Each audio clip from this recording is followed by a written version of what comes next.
Are we memeing ourselves into oblivion? Yes.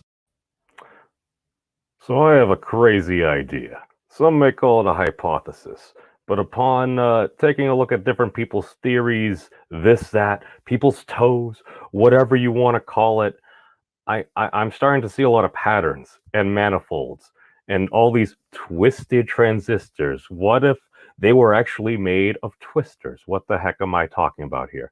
Here's the hyperbolic figure eight knot. Basically, it seems to be some form of a very simple manifold. It seems to do a lot of twisting, stuff like this. And all I know is, okay, if literally Thad Roberts analyzed this and he ended up calculating out, I don't know, basically the charge, length, mass. He calculated the charge of the electron. And that's supposed to be something that you're not supposed to be able to do. It apparently lines up. He says use Mathematica. I haven't heard anyone say he's wrong, but all I know is if we're made of all these little knots, if this is basically the fundamental structure of reality itself, some may dub it hyperbolic reality. What if it's literally a tangled web we weave? All I know is I look at these twisters and I look at the turtle shell. I don't know. Is it turtles all the way down? Here's the intro. Though I know I should be wary, still I venture someplace scary. Ghostly haunting, I turn loose. Beetlejuice! Beetlejuice! Beetlejuice!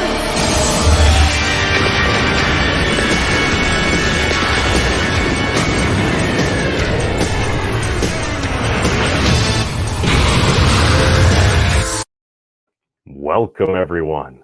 So this is going to be a short one. I'm just putting this out there. And again, I want to give the shout outs to some of the folks that helped make this video possible. Dave M. and Joe Franco. This is helped made possible by patrons like you. As well as, got to give shout outs to Dr. Brian Keating, the Nick Fury of the physics community, along with Sean Carroll, that basically put on a series that just taught us all about physics and stuff over this pandemic time, along with Professor Wolfram as well. He's putting on a summer school. Hopefully, maybe I'll be able to go there. Do not let this influence you at all. Now, just with all this different research, along with Lex Friedman, basically helping get all this to kind of together. It's just like, oh, I remember the interaction between different people, including Dr. Eric Weinstein. Got to give credit where credit's due. These are folks that helped get me interested in this. And I'm just looking at this and I'm like, all right, if this dude calculated this, but they don't really interact with these people, I'm like, what if we actually have the answers? So this is where we go here. Why am I calling this hyperbolic reality? Hyperbolic. Adjective. Definition of hyperbolic.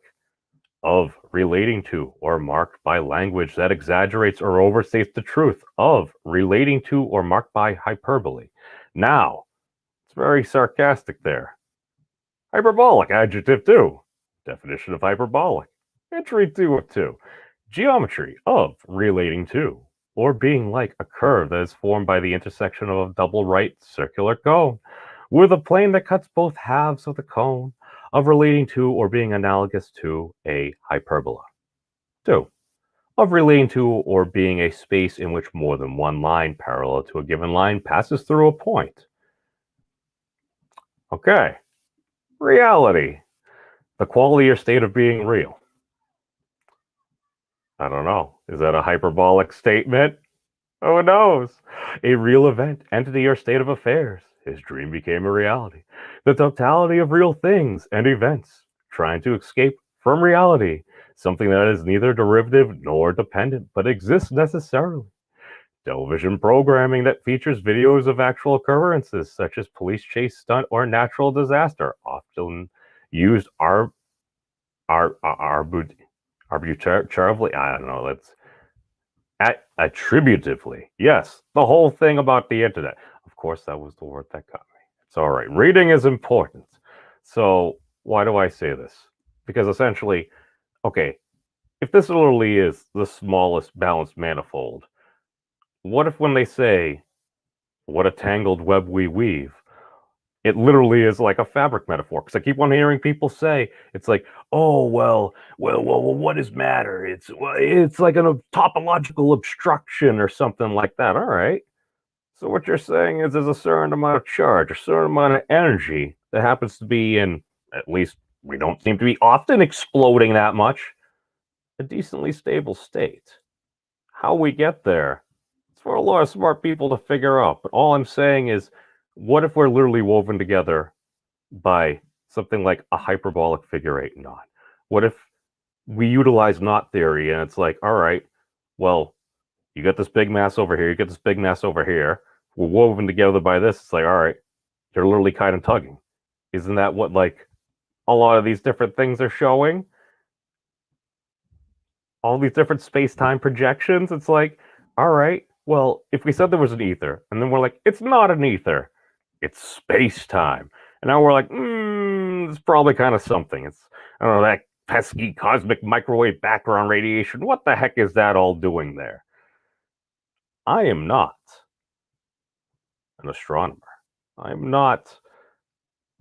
Actually, I had a telescope once. I think I used it once or twice. I ended up getting into video games.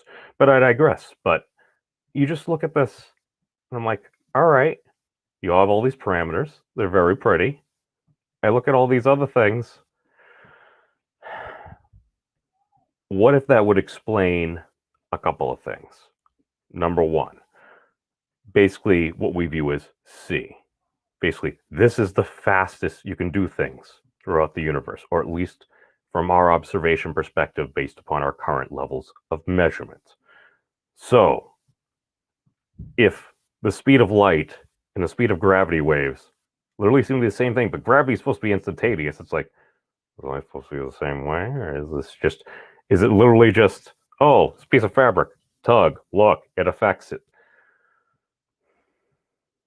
Does that take time? Maybe it does. Based upon our observation, does it seem to be similar? Why would those things be similar? I might explain that, as well as if you're dealing with a figure like this, if you're dealing with something that literally has different dimensionality, apparently, shout out to Church of Entropy, Jen Sharp there, she went over like the collapse of the wave function, and she seems to have a lot of this figured out right now. I'm like, all right, well, she says she hasn't figured it out. How do you communicate it to your fellow creature? We're trying to figure this out. This is how I have it in my mind here. I'm like, all right, if we're woven together by things like this, how we're specifically woven together, I don't know, but would that explain why, depending on where we're measuring, maybe at one point, it's like, all right, this photon is an up photon. It's a down photon. I kind of knew that before. I'm like, all right, it's a wavelength. And then I found out there could be a left or a right. I'm like, Nani? I found that out from one of Professor Brian Keating's interviews. I'm like, that's fascinating. Might this explain it? I mean, if you're dealing with like the fundamental sizes, and all I'm saying is he calculated the Planck constants from this. Thad Roberts. That's what he says he did. He told me to check it out in Mathematica. I still need to learn. If I want to do that summer school, I got to learn these things. I mean, would this explain a lot? I mean, just a lot of these different things. It's like maybe you just have some very base fundamental components, and depending on how we're measuring them and how they're kind of traversing like reality itself, I don't know. If we applied this, might this help us explain things? Again, just thoughts from some dude on the internet. But peace out, everybody. Thank you all for watching. Be safe, and remember, squirrel. 낮에는 따사로운 인간적인 여자